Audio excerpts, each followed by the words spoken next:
Hello and welcome along to the Property Academy podcast. I'm your host, Steve McKnight. And I'm Andrew Nicol. In today's show, we're talking about how long will you live. Now, this is very important when you're thinking about trying to create financial freedom or set yourself up for retirement.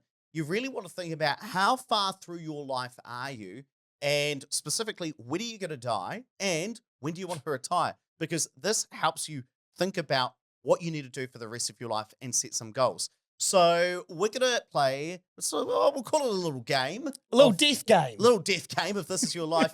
Because I've built you a brand new spreadsheet, Andrew. And the reason I did this is I was just on Newstalk ZB. And I was speaking to Jack Tame on a Saturday morning. And I turned You quite like Jack as well, don't you? I do like Jack. Yeah. He's on the microphones. I identify with him. and he likes politics. I thought I love lovely yeah, young, you nice two, man. you have a wee natter together. But Jack has just turned 36. Oh, yeah? And he says, I've just passed, or 37, one of the two. He says, I've just passed the median age in New Zealand. And I turned up on a Saturday morning, oh, well, guess how long you're going to live, Jack? You got about a 20% chance you're going to live to 94 or whatever it happens to be. You know, you've got to live a long time because New Zealanders are living older. You're halfway through your work life, so you've only got the rest of half of your work life to save for your 30 years of retirement or whatever it happens to be. Bye. Hooroo. So I'll play you a little clip of how that went now. Jack, I think you've recently turned 37, is it? I have. I've recently turned 37, yeah. What does this mean? So how long do you think you will live? I would have said like 84, 85 kind of thing off the top of my head. Right now, you've actually got about a 50% chance that you're going to live to 89, and you've got about a 20% chance of living to 95. Yeah. Now, Andrew, we're going to do the same for you because I've built you a new spreadsheet directly after I got off the phone with Jack. So when were you born? You're 1984. And 23rd of June. Okay. Call yourself a friend. I thought it was August. And your partner's name is Lauren. Yeah. And she's 2000. Yeah. And she's August the 30th or 31st. Let's go with 31st. How do you not know your fiance's birthday? Because I constantly make jokes about her birthday being a different day. And you started when you started working when you were 18. Yep. And she when she was 20? Yeah, 20. Something like that. Now, when do you want to retire, Andrew? When will you allow that? Probably never, but let's put 60. Let's work on 60. That would be nice. Okay, I want to show you your life now. So you spent 18... Can you do Andrew Nicol, This Is Your Life? Is there a theme song? I don't know the theme song. Do you know that one? That's our theme song. So you spent 18 years of your life getting educated. Yep. So learning how to crawl, learning how to use a spreadsheet. Use a calculator. Going to, what's the school you went to in Christchurch? Middleton Grange. Middleton Grange, because Christchurch people love to know about the school you go to. Yep. And so far, you have worked for 21 years of your life. I'm literally halfway through my work life. Yeah, so if you want to retire at 60, you've already worked for 21 years and you've got 21 years left. Oh. And now what I'm calculating is you've got about 28 years in retirement. So statistically, you're going to die at about 88 years old, right? Okay. But that means that you've got to use the next 21 years of your life, your working life, to set yourself up for those last 28 years in retirement. So your education's gone. Your first 18 years are gone. The first 21 years of your working life, gone. You got 21 years left working. This is a bit different. This reminds me, have you seen on Instagram, they have the your life in weeks and you cross it off each week? Oh, I love that. You like that? Yeah, because I think that death is very important because it reminds you, I was literally on Radio New Zealand last night talking about this, that I think I've got about a 20% chance that I'm going to live to 95. And so I'm thinking about, cool, I'm about a third of the way through my life. What do I want to do with the rest of it to make sure that, you know, I have a good life? And I think when you start to look at something like this, and I realize people listening to the audio version of this can't see it, but if you are able to say, oh my gosh, a whole heap of my life is already gone. How long do I have left to work? How long do I plan to be retired for, you can actually start to think about, okay, well, what do I need to do with the time I've got left? Now, I got a question. So obviously, being as there's an age gap between Lauren and I, and females live longer, the years in retirement, that's my years in retirement, but it doesn't account for hers, right? This is your life. So if we have a wee look-see, I'll make this bigger for everybody on the YouTube. So you want to retire when you are 60. At that point, Lauren will be 44 because there is a bit of an age gap there. Now, statistically speaking, you're going to live until about 2071, the year 2071. It'll be the 70s again. We'll have flying cars. Hopefully. But Lauren is likely to live until 2090, right? So she's going to live She about... could take over a new millennium, potentially. No, not millennium. Well, no, knowing her, she probably Yeah. will. She's going to be 140, still there, telling us what to do. Oh, God. I'm well gone. So she's probably going to live an extra 19 years compared to you, right? So not only are you going to have to use the next 21 years of your life to set yourself up for your own 28 years in retirement, but then you want to make sure there's enough money for the extra 19 years she's going to live afterwards. Oh, that sounds like a her problem. No, but this is really important. That's quite stuff. a lot. That's quite a big mountain to climb then. So does this surprise you about not only how long you're going to live, but also how long she's going to live? Yeah, quite scary when you put 2090 for her. Yeah, because 2090 is, what is that? What's the year today? 2024. I don't know why I look at my watch. Always look at your watch when you're working out the date. It's because my watch has got the day of the month on it, but it doesn't have the year. So whenever somebody asks for the year, I look at my watch and I'm like, it's not And on you there. answer it. So it's 2024. So she's going to live for another, what is that? An economist would know this. About another 76 years, is it? Yeah, Lauren No, will I've be messed it up. retired It's for not 76. It's 66 years. Luckily, we've got producer Dave here to give you your numbers. 66 years, that's a long time. And let's just do this for, maybe someone with a smaller age gap, Andrew. What's that supposed to mean? Well, not everybody's got a 16 Do year it for age yours gap. and Angela. Okay, let's take a look at this. So it's probably not good to put your exact birth date on YouTube, is it? Someone's gonna steal my identity. Oh, yeah. Everyone's rushing to steal your identity. Squealy voice of economics. Mate, that is deeply offensive. I am the squealy voice of economics, and I wear that badge proudly. So let's say that I want to retire That's a at bit better. 65.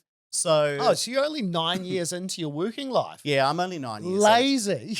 No, it's because I started at 22 and I'm younger and more youthful than you. And I've got 34 years of my working life left and then 23 years in retirement. But there is a little bit of an age gap. And of course, my partner, she's going to live longer than me because she's a bit younger, maybe just 3-4 years. But also she's female, and that means that she's statistically going to live longer. So for me, I'm going to live until 2080. She's going to live until 2087. So I've got to sort out my 23 years in retirement and then probably also another, make sure that she's got enough money. I don't spend it by the time I die so that she's still got the ability to live afterwards. She's going to have to still take Lauren out for coffees. Well, I think that by this time, hopefully she's, I always say to her, once I'm gone, just go find someone else. It's someone else's problem at that stage. I just think, She will. you can upgrade. She's a good-looking girl. She can upgrade. But I think this is so powerful. And if you just think about, see your numbers there, Andrew, how does that change what you're going to do over the next 21 years of your working life? Probably the one thing that being halfway through your work life is quite a confronting number. Now, I don't think it's going to change anything for me because I'm very driven to what I want to achieve. But I think for a lot of people, that would probably put the bejesus up at them. Well, let's run the numbers on, let's say you're a financial advisor. So let's run the numbers on, Tom and Daisy. What would be a standard age that somebody coming to see you would be? Let's say 48. Okay, so you're probably going to be 1970. Oh, let's just say 4-ish, and Yep. we might have to change it. Good So, birthday. why is that? The first day of the first month of the year. Yeah, I'm just doing it for the spreadsheet. Yeah, I Andrew. know, but I said it's a good birthday, So- didn't I? So Tom is currently 76.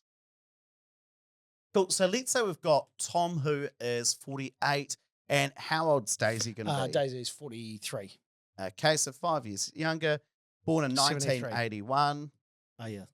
No, you don't know how Oh, hang on. ages work. Yeah, she's 43. Yeah, okay. All right. And all right, he's all right, 48, All right. All and right. we're going to retire when Tom is 65. Now, it's quite interesting because in this specific example, we're assuming that the partners retire together. So when Tom Yeah. is 65, Daisy's 60. Is that pretty usual? Yeah, but often what you might see is them retiring at the youngest person turning 65, because then they're both going to qualify for the superannuation, if it exists then, and they're both going to be able to access their KiwiSaver. Okay, so let's say that Tom and Daisy, they want to retire when Tom's 65. So for Tom, let's say he spent the first 20 years educating himself.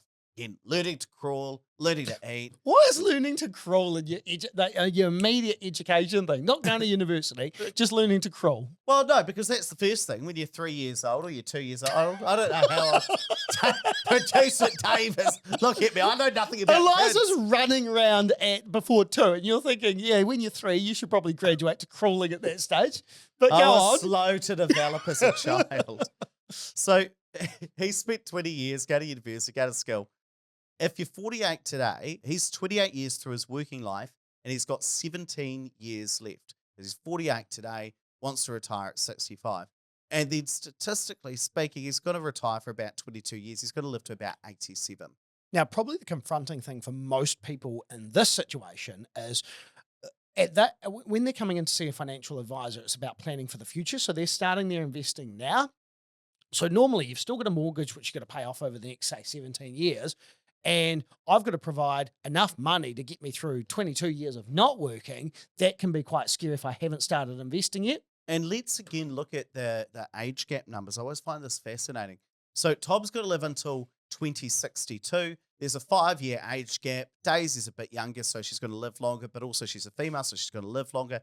She's going to live to 2070. So Daisy's probably going to outlive Tom by roughly 8 years. So again, you've got to use the next 17 years, not just to prepare for Tom's 22 years in retirement, but also an extra 8 years beyond that to make sure that Daisy's got enough money so that she's not destitute. It'd be quite good to put Daisy's additional years in retirement on top of that, Graf. Well, it probably would have been a good idea, Yeah. Andrew, but I didn't here think we about are. it when I was sick on a Saturday morning.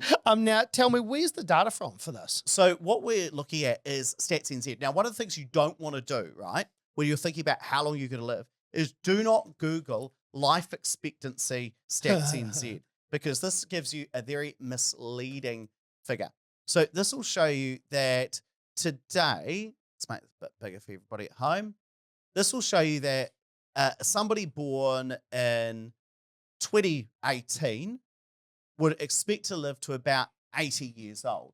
But the issue with this is it's the average. This shows you the average age of death, right? So the average age of death for a male born in 2018 is 80 years old. But we've been talking about people living to 88. And the reason is that you're 39 years old. So you've already cheated death for 39 years so far. You've already beaten death. And a whole heap of people who were born in 1984, the same year as you, have already died. But you're not one of those people. And so you are highly likely to live past 80 years old. In fact, by the time you get to 60, that's how we figure out, well, your expected age of death is roughly 88 years old or 89 years old. And so do not Google life expectancy, because this is life expectancy at birth. So if you're 0 years old, you're likely to live to 80. But if you're already 40 years old, you've cheated death for 40 years, so you're likely to live even longer.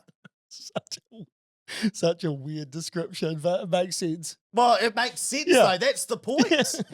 And is the reason we're living longer, is it just advances in medication and healthcare and stuff like that? Probably better diet, Yeah. advances in healthcare, probably understand a bit more about health these days. I couldn't tell you the exact reasons we're living longer, but the fact is we are living longer. And on top of that, we're probably going to live a bit longer than we think. So one of the things I was saying to Jack on Newstalk ZB, is that when I think about how long I'm going to live, we often think about our grandparents. So my grandfather died, I think he was like 82, early 80s. That's quite old for that generation. Yeah, and my grandmother died, I think, mid-70s, right? So I might reasonably say, I'm going to die when I'm mid-70s or early 80s. Actually, I'm highly likely to live to my late 80s. Oh, you're going to be grumpy by then? I'm already grumpy Yeah. today. There's a decent chance that I'm going to live to 90 years old or even longer. And so we need to think about, well, how far through are we in our work lives?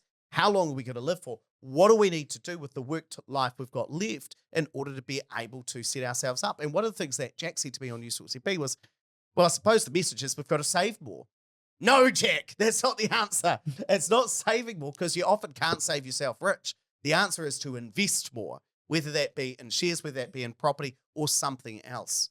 But what do you think the main takeaway is for a lot of people, looking at this, Andrew? I think probably the two things for me is we will live longer than we probably think we are going to. And even those ages that you're talking about before, the 80 and 84 for a female, 80 for a male, 84 for a female, I know on the Sorted website, which is awesome for different tools, when you put in their retirement calculator, they work on about, I think it's 83 or 85 as their age of death. So even places like Sorted are using that age, which is probably a little bit short for a lot of people. So this data can be pretty hard to calculate. It's pulling in a whole heap of different tables and things. So I just want to give this to you guys. Now, this is just a Google sheet. I'll put the link down in the description if you're watching on YouTube. It'll be down in the show notes if you're listening to the audio version of this podcast. If you want to give this a go, just click down into the description. Probably make a copy of it because otherwise you might have a couple of thousand if you're all trying to put your numbers in at once. But make a copy of this, have a little go at it, and see what your specific numbers are. You might be surprised at how long you're going to live and also how far through your current work life you are. Right, let's wrap it up there. But please don't forget to rate, review, and subscribe to the podcast. Really does help us get the message out to more people. And hey, if you're listening to the audio version, you want to see some of the numbers we're talking about, you can see it on YouTube. Just Google Opus Partners YouTube. It'll be the first thing that comes up. Or if you are watching on YouTube, make sure you hit the subscribe button. We release new YouTube videos every Monday and Wednesday.